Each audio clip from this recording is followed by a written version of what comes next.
আমার খুব প্রিয় প্রার্থী শওকত মোল্লা আমার কলকাতার সামনে ওকে দাঁড় করিয়েছি এই কারণ আমি ভাঙড়ের জন্য অনেক কিছু করতে চাই। শওকতকে ভোট দিন, ভাঙড়বাসী যা চাইবেন তাই করে দেবো। কারো কথা শুনবেন না, কোনো নির্দলকে একটিও ভোট দেবেন না। আর বিজেপির টাকা নিয়ে যারা গদ্দারি করে তাদের এই মাটিতে বিনাশ করুন, কবর দিন। ক্যানিং স্টেট প্রার্থী বাহারুল ইসলাম, ওকেও পুরোপুরি সমর্থন করার জন্য, জোড়া ফুল চিহ্নে ভোট দেওয়ার জন্য আপনাদের আবেদন জানাবো। ও আমার প্রিয় প্রার্থী, কারো কথা শুনবেন না, কোনো সাম্প্রদায়িক দলের কথায় ভোট দেবেন না। ধর্ম যার যার হৃদয়ে, ধর্ম মন্দিরে, মসজিদে, গুরুদ্বারে, গির্জায় সব ধর্মকে আমরা সম্মান করি।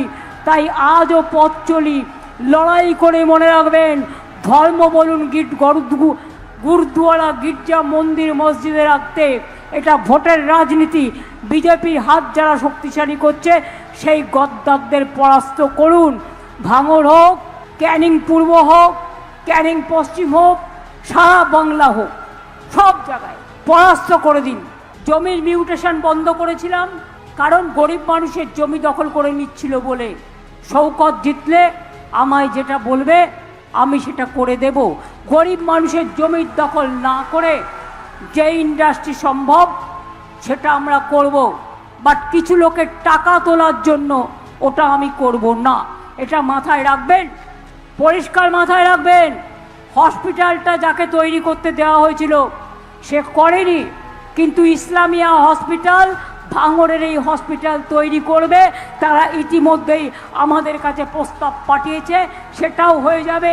আমি ইচ্ছা করে ক্যানিং থেকে শওকতকে নিয়ে এসেছি। শওকতই আমায় বলেছিল 8টা থানা বানাতে, আমি এখানে 8টা থানা বানিয়ে দিয়েছি কলকাতা পুলিশের আন্ডারে। ওই আমাকে বলছিল, দিদি মেডিকেল কলেজ হাসপাতালটা শুরু হয়নি। আমি বললাম, ওরে যাকে টেন্ডার দেওয়া হয়েছে সে করেনি, এখন ইসলামিয়া হসপিটাল প্রস্তাব পাঠিয়েছে, ওটা আমরা করে দেব। এবং বানতলা থেকে শুরু করে টোটাল ভাঙড় পর্যন্ত শুরু করে, মনে রাখবেন, ক্যানিং স্টেডিয়াম থেকে শুরু করে বাদবাকি যা আপনাদের দরকার আমি করে দেব। কিন্তু কথা দিতে হবে, শওকতকে আপনারা ভাঙড়ে জেতাবেন। আর ক্যানিং পূর্বেও আমার প্রার্থী বাহারুলকে জেতাবেন, এটা আমায় কথা দিতে হবে। আরও 2 লক্ষ ছেলেমেয়ের চাকরি কিন্তু হবে, লেদার হবে, সব প্রস্তুত হচ্ছে। এবং আপনাদের এখানে অনেক ইন্ডাস্ট্রি গড়ে উঠবে, নিশ্চিন্তে থাকুন। আমাকে যেভাবে শওকত বলবে বাহারুলকে নিয়ে আমি সেইভাবেই কাজ করব। আমি যদি বাহাত হই, শওকত আমার ডান হাত, এটা মাথায় রাখবেন। এদের ওপর কোনো অত্যাচার আসলে আমি ছাড়বো না। বিজেপির নেতারা 20টা করে গাড়ি সেন্ট্রাল ফোর্স, 30টা করে গাড়ি নিয়ে আর পুলিশ নিয়ে দিল্লির ঘুরে বেড়াবে, আর শওকতদের সিকিউরিটি কেড়ে নেওয়া হবে। কারণ BJP vanish washing commission order দেবে। মনে রাখবেন, মানুষের জীবন নিয়ে খেলবেন না, মানুষের নিরাপত্তা নিয়ে খেলবেন না।